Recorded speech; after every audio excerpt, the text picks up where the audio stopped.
찬송가 50장입니다. 내게 있는 모든 것을 아낌없이 드리네. 사랑하고 의지하며 주만 따라 살리라. 주께 드리네. 주께 드리네. 사랑하는 구주 앞에 모두 드리네. 내게 있는 모든 것을 겸손하게 드리네.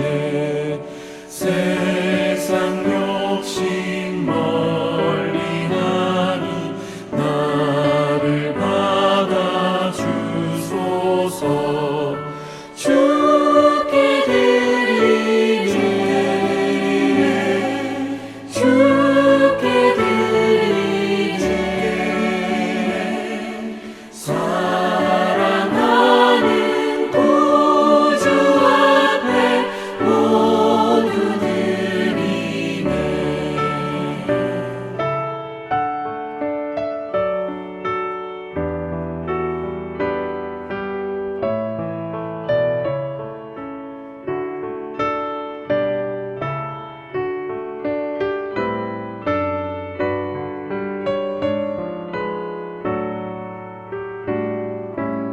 삼절입니다 내게 있는 모든 것을 주를 위해 드리네. 주의 성령 주의 성령 충만하게 내게 내려주소서. 주께 드리네.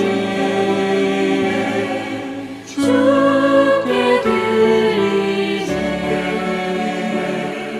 사랑하는 구주 앞에 모두 드리네.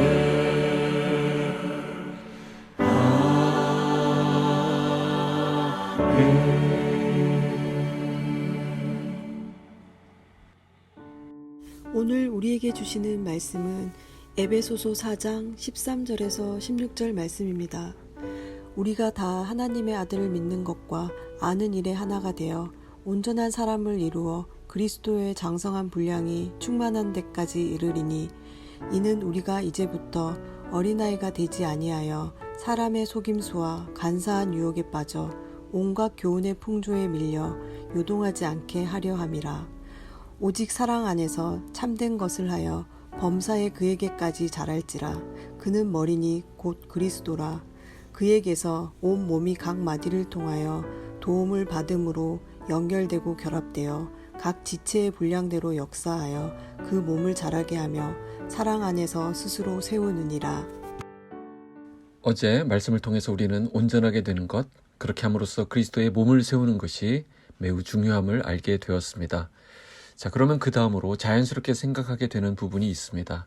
온전하게 되는 것을 말씀하셨는데 우리가 어느 정도까지 온전해야 한다는 것이냐, 또한 언제까지 그리스도의 몸, 즉 교회를 세워가야 하느냐 하는 것입니다.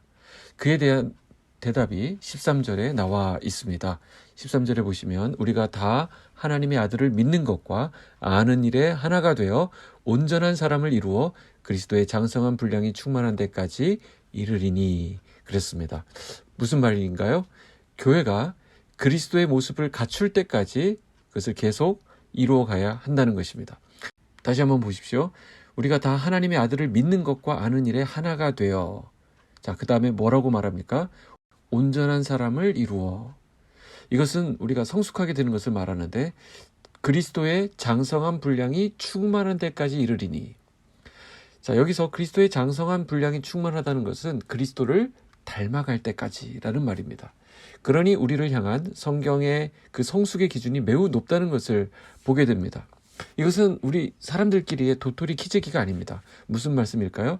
그리스도의 장성한 분량이라는 그 말씀에서 그리스도를 닮는 것을 그 정도 기준에서 우리의 성숙을 봐야 한다는 것입니다. 그래야 우리가 14절에 나오는 그 어려움으로부터 벗어날 수 있습니다. 14절 보시면 이는 우리가 이제부터 어린아이가 되지 아니하여 사람의 속임수와 간사한 유혹에 빠져 온갖 교훈의 풍조에 밀려 요동하지 않게 하려 함이라. 마지막에 무엇이라고 말씀하나요? 요동치 않게 된다는 것입니다. 이것을 통해 우리가 무엇을 알 수 있습니까? 우리의 신앙에 있어서 요동하고 넘어지고 유혹에 빠지고 어린아이들처럼 행동하게 되는 것은 그 모두가 그 원인이 어디에 있습니까? 자라가지 않기 때문이라는 것입니다. 예전에 모두 자전거 타보셨죠? 처음 자전거 타는 걸 배울 때를 한번 생각해 보십시오. 넘어질까봐 속도를 막 줄이고 가만히 있으면 어떻게 될까요? 오히려 더 넘어지게 됩니다. 그럼 어떻게 해야 되죠? 페달을 계속 밟아야 됩니다. 그러면 잘 넘어지지 않습니다. 바로 그것입니다. 우리가 계속해서 이처럼 자라가게 될 때 우리는 넘어지지 않게 된다는 것입니다. 그러므로 내가 만약 유혹에 빠지고 어린아이처럼 행동하는 부분이 있다고 한다면 이것은 내가 자라가지 않았기 때문이라고 생각해야 한다는 것입니다. 영적으로 자라지 않으면 능력이 나타나지 않습니다. 교회를 제대로 세우지 못합니다. 하나님의 뜻에 순종할 수 없습니다. 이름뿐인 그리스도인으로 남아있을 수밖에 없습니다. 우리가 에베소 1장에서 3장까지 신령한 복에 대해서 말씀을 나누었는데 그런 축복들을 누릴 수 없게 됩니다. 그러므로 우리는 15절, 16절처럼 되어야 합니다. 말씀 보시면 오직 사랑 안에서 참된 것을 하여 범사에 그에게까지 자랄지라. 그는 머리니 곧 그리스도라. 16절은요. 그에게서 온몸이 각 마디를 통하여 도움을 받음으로 연결되고 결합되어 각 지체의 분량대로 역사하여 그 몸을 자라게 하며 사랑 안에서 스스로 세우느니라. 자, 15절, 16절은 같은 말씀인 것 같지만 강조점이 다릅니다. 자, 15절에 사랑 안에서 참된 것을 함으로 자란다라는 것은 주님과의 관계에서의 자람을 말합니다.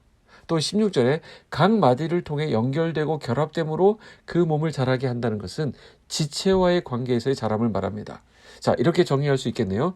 우리는 주님과의 관계에서만 자라는 것이 아니라 지체와의 관계에서도 자라가야 한다는 것입니다. 그럴 때 우리 교회는 건강해질 수 있다는 것입니다. 제일 말이 안 되는 게 뭔지 아십니까? 이렇게 말씀하시는 분들이 간혹 있습니다. 나는 주님만 바라보면 돼. 사람은 의지하지 않을 거야. 근데 여기에 함정이 있습니다. 주님과 사람은, 하나님과 이웃은 함께 연결되어 있습니다. 기억하십시오. 어느 한 관계가 무너지게 되면 다른 부분도 같이 영향을 받고 쇠락하게 됩니다. 우리는 자라더라도 이 한 몸으로 자라가라는 명령을 받은 자들입니다. 즉 함께 자라가라는 것입니다. 그렇기 때문에 우리 중 누구도 불필요한 사람이 없습니다. 아웃사이더, 인사이더 구별되지 않습니다. 다 한 몸입니다. 그리고 함께 자라가야 합니다. 근데 그 중에서 혹시 내가 성장을 멈추게 되면 어떻게 될까요? 그리스도의 몸의 한 부분에서 문제가 생기게 되는 것입니다. 우리가 운동 경기, 특히 이제 제가 축구를 좋아하는데 축구할 때를 한번 보자는 것이죠. 예전에는 공격수 따로, 수비수 따로였습니다. 그래서 공격수는 수비하러 내려오지 않았습니다. 자기 위치만 지키면 된다. 그래서 골이 올라오면 내가 골만 넣겠다 이렇게 생각을 했습니다. 그러나 요즘 축구에서 그렇게 하면 바로 아웃입니다. 감독들이 좋아하지 않습니다. 공격할 때도 함께 해야 되고요. 수비할 때도 함께 방어해야 합니다. 요즘 우리나라 선수 중에 절정의 기량을 보여주는 손흥민 선수 경기를 보면 열심히 수비하다가 또 올라가고 이렇게 합니다. 바로 이것입니다. 우리의 기도, 섬김, 사랑 이런 것들이 주님 안에서 그리스도의 몸, 즉 교회를 건강하게 세우는 일에 쓰임받을 수 있도록 온전히 우리 자신을 내어드리는 그런 한날이 되기를 축복합니다. 기도하겠습니다. 하나님 아버지 감사합니다. 우리에게 예수 그리스도를 알게 해주셔서 감사합니다. 혼탁하고 부패한 세상 가운데서 우리가 믿고 따를 이는 오직 주님, 우리 예수 그리스도밖에 없음을 고백합니다. 더 이상 우리가 어린아이의 그 수준에 머물러 있지 않게 하시고 그리스도의 장성한 분량이 충만할 때까지 자라갈 수 있도록 우리를 붙들어 주시옵소서. 오늘 하루를 살아갈 수 있는 건강을 주시고 평안을 주시고 기쁨을 주시고 능력을 주시고 사랑을 주시옵소서. 요동하지 않고 주님의 길로 온전히 걸어가는 우리가 되게 하여 주시옵소서. 예수님의 이름으로 기도하옵나이다. 아멘.